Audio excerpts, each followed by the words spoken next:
pour pouvoir se libérer, il faut bouger rapidement. Dans cette vidéo, on va voir comment agir de manière efficace pour pouvoir bouger rapidement. Bonjour à tous et bienvenue dans cette nouvelle vidéo. Donc toujours avec mes petites notes. Alors le commencement il est où? Il est là. Je suis de retour, donc j'ai terminé mon déplacement. Je me suis déplacée, je suis revenue, je suis repartie, je suis revenue. Maintenant, je suis de retour. Dans cette vidéo, on va parler d'un principe que j'ai vraiment vu ces derniers jours, que j'ai vraiment mis en place et que je commence à un petit peu lâcher. Et franchement, je vois en fait le problème qu'il y a. Il faut surtout pas lâcher. Le principe, c'est bouger rapidement. Pour moi, c'est crucial. Il faut commencer par agir de manière efficace et rester discret. La discrétion, c'est ce qui est le mieux. La discrétion, passer inaperçu. Et surtout, si vous avez des pervers narcissiques autour de vous, des personnes toxiques autour de vous, restez le plus discretos possible. Ne faites pas de vagues, en fait. Parce qu'il faut savoir qu'un pervers narcissique, dès qu'il va voir qu'il se passe quelque chose chez vous, il va vous regarder et il va vous attaquer. Soit en étant méchant, ou alors il va mettre en place une attaque qu'on va appeler donc une attaque en fait de manipulation. C'est-à-dire qu'il va être gentil avec vous pour vous manipuler, pour après vous tacler. Donc surtout, restez très discret. D'accord ? On commence. Il faut savoir que le temps joue toujours contre nous. Toujours. C'est-à-dire que plus on va rester dans une situation toxique, plus on va avoir de mal à s'en sortir. Plus vous allez rester par exemple dans un métier qui ne va pas vous plaire, plus vous allez avoir du mal à vous sortir de ce métier. Pourquoi ? Parce qu'après, il va s'installer comme une habitude, une routine. Et vous allez avoir des difficultés à sortir de ça, en fait. Parce que ça va être, j'allais dire, confortable. Alors, ça ne va pas être confortable parce que ça va être quelque chose qui ne va pas vous plaire. Mais après, vous allez avoir peur de sortir de là. Plus parce que ça ne vous plaît plus. Vous allez avoir peur d'y sortir parce que justement, vous allez avoir un salaire régulier, tout ça, tout ça. Donc, vous allez avoir peur de vous en sortir, en fait. Donc, le temps joue toujours contre nous. Et plus on va rester, plus on va s'épuiser émotionnellement et physiquement, à toujours essayer de garder la tête hors de l'eau en fait. C'est pour ça que c'est toxique en fait. Parce qu'en fait, ça vous épuise à petit feu en fait. Si c'était par exemple, ça peut être pour n'importe quoi, hein. Par exemple le gaz. On va prendre l'exemple du gaz. Le gaz, vous allez faire à manger avec du gaz, vous allez vous chauffer avec du gaz, c'est pas toxique. Par contre, si vous allumez votre gaz et puis que vous laissez comme ça le gaz à petite dose, hop, vous l'éteignez, il n'y a pas de problème. Mais si vous laissez longtemps, ça va vous tuer en fait. C'est ça la toxicité. Ça peut être n'importe quoi. Par exemple, vous allez prendre un médicament qui va vous faire vous soulager votre douleur, par exemple. Mais si vous en prenez trop, ça va devenir toxique. Vous allez peut-être en mourir, en fait. D'accord ? Donc, vraiment, faites attention. Plus vous allez rester longtemps, donc le temps joue contre nous. C'est toujours une histoire de temps. Pareil, par exemple, moi, personnellement, j'ai une mère toxique. Avant, j'étais bébé, j'étais enfant, j'étais ado, je suis devenue adulte. Et en fait, ça m'a tellement empoisonnée que maintenant, je suis adulte et bientôt à la retraite, entre guillemets, hein, je rigole, mais bon, bref. La retraite n'est pas très loin. Et pourtant, je me suis laissée, j'allais dire submergée, mais c'est peut-être pas le mot, je me suis laissée embrigader dans cette histoire de toxicité avec ce parent toxique. Et en fait, le temps joue contre moi, en fait. Parce que maintenant, à un moment donné, il faut que je me sorte les doigts, hein, et que c'est bon, je sais que tu es une mère toxique, ça fait je sais pas, 5-6 ans que je sais que c'est une mère toxique, enfin, que j'ai mis le doigt sur ce comportement. Maintenant, c'est plus la peine, en fait, d'attendre, en fait. C'est maintenant, tu prends tes clics et tes claques, et basta en fait, ok ? Le temps joue toujours contre nous, hein. Je vais pas attendre que ma mère elle crève pour vivre en fait. Et peut-être que finalement je vais peut-être finir par mourir avant elle, hein. Donc stop, on arrête les frais, d'accord ? C'est maintenant qu'on agit. Alors donc, chaque minute compte, que ce soit pour quitter une conversation, n'importe quelle conversation. Vous êtes avec quelqu'un, vous avez rencontré un voisin dans la rue, une conversation qui vous plaît pas, quittez la conversation. Chaque minute compte. Quittez un lieu par exemple. Vous quittez votre travail parce que ça vous convient pas, chaque minute compte. Plus rapidement, c'est pas facilement, c'est rapidement. Plus rapidement vous allez quitter votre travail et plus rapidement vous allez trouver autre chose de mieux en fait. Et organisez votre départ. Chaque minute est importante. Deuxièmement, comment passer à l'action ? Parce que ok, chaque minute compte, mais comment on fait concrètement pour passer à l'action ? Je vais vous donner 3 étapes simples pour pouvoir passer à l'action. Première étape, clarifier vos priorités. Qu'est-ce qui compte réellement pour vous ? Pas ce qui compte réellement pour vos parents, pas ce qui compte réellement pour vos profs, pour je sais pas, votre conjoint, pour vos enfants, pour je sais pas quoi, votre famille, vos voisins, j'en sais rien. Qu'est-ce qui compte réellement pour vous ? C'est une question un peu de survie en fait, ok ? Trouver un nouveau logement, sortir de cette relation, je sais pas moi, trouver un meilleur travail, fonder une famille, trouver un conjoint, trouver un partenaire, quelque chose qui compte réellement pour vous, avoir une vie calme. Voilà, cherchez, trouvez une chose, pas 15 000, une chose qui compte réellement pour vous, pas pour faire plaisir à vos parents ou quoi que ce soit. Qu'est-ce qui compte pour vous? Seulement vous. Deuxième étape, planifiez discrètement. N'allez pas en parler à tout le monde. N'allez pas le crier sur les toits. Ne l'écrivez pas sur un carnet. Moi, je sais par exemple, ma mère, elle fout dans mes affaires. J'ai arrêté d'écrire. Alors souvent, on vous dit dans la loi d'attraction, il faut noter sur des carnets, c'est mieux, il faut pas l'écrire sur son téléphone.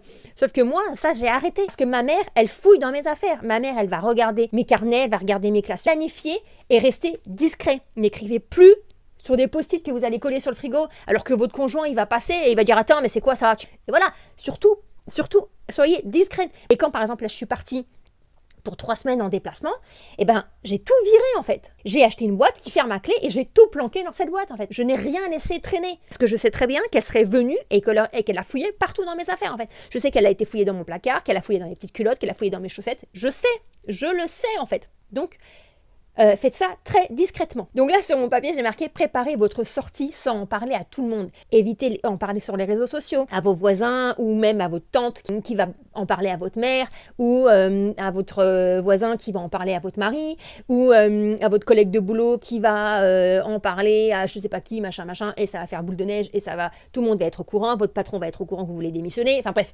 n'en parlez pas. Restez vraiment très discret. Si par exemple, vous voulez chercher un logement, essayez de trouver un logement temporaire. Pour pouvoir sortir déjà de votre propre logement, pour pouvoir être plus au calme, pour réfléchir à la suite. Ou préparer par exemple des papiers importants pour pouvoir sortir de votre situation actuelle en fait. Mais toujours dans la discrétion. Ce qui est bien, c'est que les papiers, on n'est pas obligé de les avoir en physique. On peut les télécharger sur notre téléphone. Et surtout, que personne ne les voit, ou alors vous les gardez dans vos emails en fait. D'accord? Trouvez des techniques, il y a plein de techniques. Et la troisième étape, exécutez sans délai. N'attendez pas demain, n'attendez pas dans 2 jours, dans 3 jours, dans 1 mois, dans 10 ans. Exécutez sans délai. Dès que votre plan est OK, dès que votre plan est mis et vous avez votre plan en tête, passez à l'action tout de suite. Il ne faut pas hésiter, il ne faut pas attendre des conditions parfaites. Il n'y aura jamais de conditions parfaites. Moi, je sais par exemple avec ma mère, elle va me pousser à bout. Je vais péter un plomb, je vais me dire c'est bon, j'arrête, je lâche, je jette l'éponge, je me casse, je veux plus te voir, machin. Et vous allez être sûr que 3 jours plus tard, 4 jours plus tard, 1 semaine plus tard, elle va revenir toute mielleuse. Parce que justement, si je me barre, elle va faire quoi? Elle va être retrouver une autre proie. Mais ça va être compliqué. Alors que moi, ça fait depuis que je suis bébé qu'elle me maltraite. Donc moi, je suis une proie, entre guillemets, facile. Elle s'amuse avec moi, je suis son petit jouet, en fait. D'accord? Donc quand elle voit que je m'éloigne, bam! Elle me remet le grappin dessus. Donc méfiez-vous. Mais il n'y a pas de moment parfait, en fait. C'est maintenant. Vous avez pris votre décision et hop, on passe à l'action sans délai et en se taisant. Ok? Discrétion, action et rapidité. Alors maintenant, je vais vous parler de quelque chose qui est très important. C'est surtout ne vous reposez pas tout de suite. Par exemple, moi, je suis partie donc, dans mes vidéos précédentes, je vous ai expliqué, je suis partie en déplacement parce que j'étais obligée de partir pour régler des affaires importantes en fait. Je suis partie 3 semaines. Alors normalement, j'aurais pas dû partir 3 semaines. Sauf qu'il s'est passé que du coup, il y a eu des choses qui sont pas passées comme je l'espérais en fait, avec des organismes, etc. Donc du coup, j'ai perdu, on va dire, 3 semaines. Et au 31 octobre, du coup, le 4 novembre, j'ai loué le fourgon et je suis rentrée.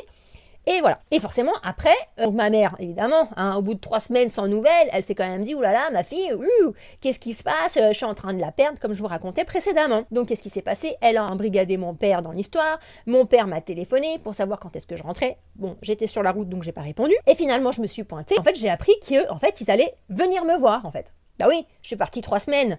Ils ont dû se dire, oh là là, elle s'en va 3 semaines. Oh là là, vite, faut pas que ma fille, elle s'en aille 3 semaines. Hein. Donc du coup, en fait, ils m'appelaient parce qu'ils allaient me dire, on arrive en fait, on vient te voir. Eux, comme par hasard, ils viennent me coller. Parce que voilà, c'est toujours ça. Hein. Attention, les pervers narcissiques, ils font toujours les choses parce qu'ils ont une raison de les faire.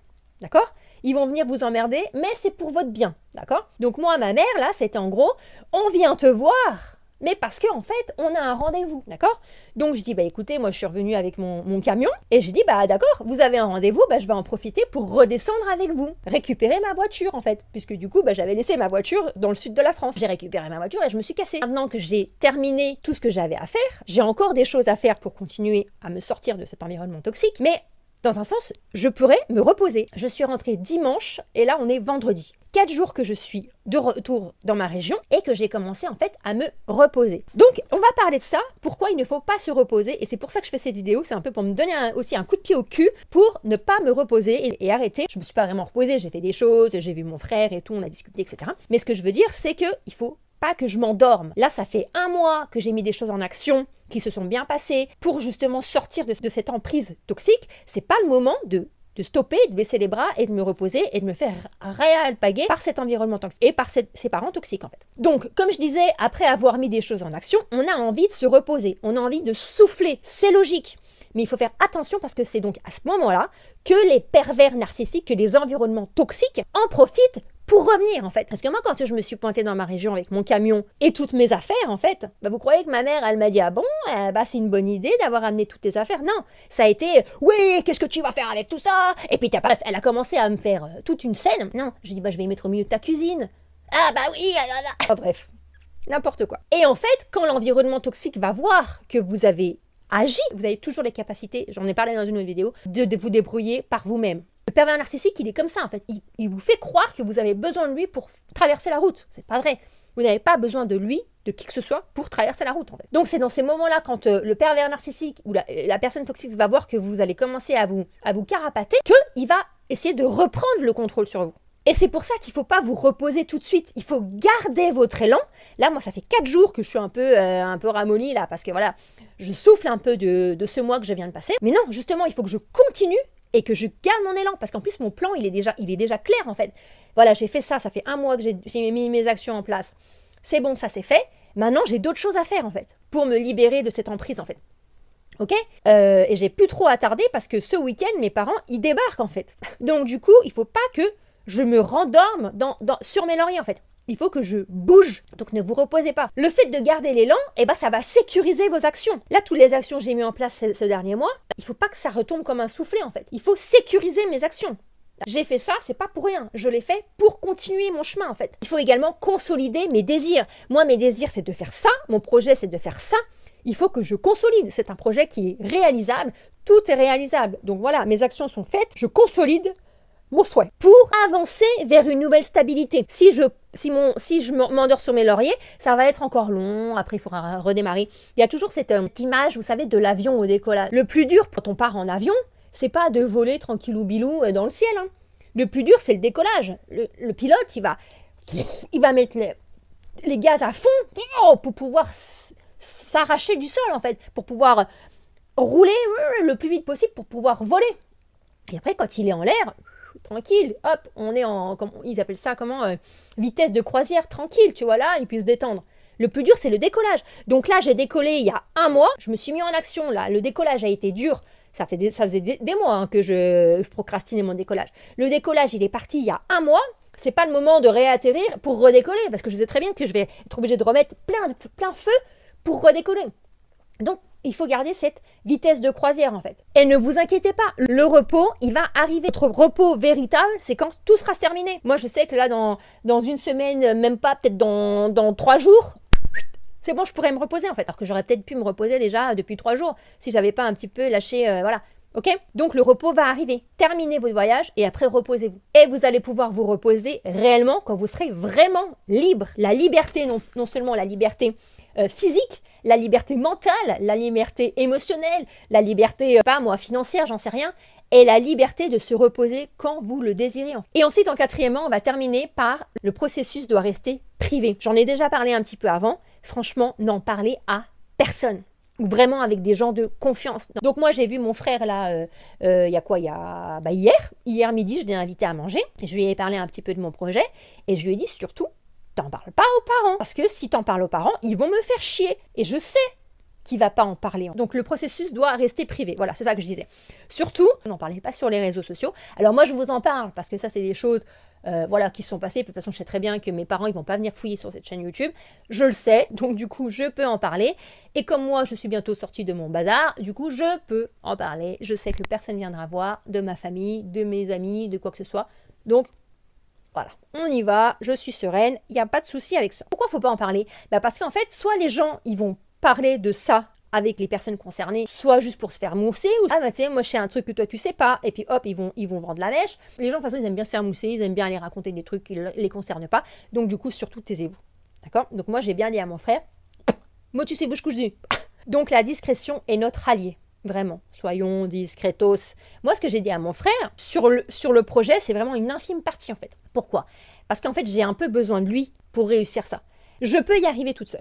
Je sais que je peux y arriver toute seule et c'est pour ça en fait j'en ai parlé à mon frère parce qu'il pourrait m'aider et ça pourrait être beaucoup plus facile, économiser de l'argent s'il m'aidait et en plus ça pourrait être beaucoup plus simple. Par contre, j'ai un autre plan. Si jamais il refuse de m'aider. Alors on va terminer cette vidéo. Likez, partagez comme d'habitude. Mettez un commentaire si vous avez envie. Likez, partagez. Envoyez cette vidéo à quelqu'un qui pourrait être intéressé par cette vidéo. Je vous aime, je vous embrasse bien fort. Je vous souhaite de prendre bien soin de vous et surtout passer à l'action et discrétion. Bye bye.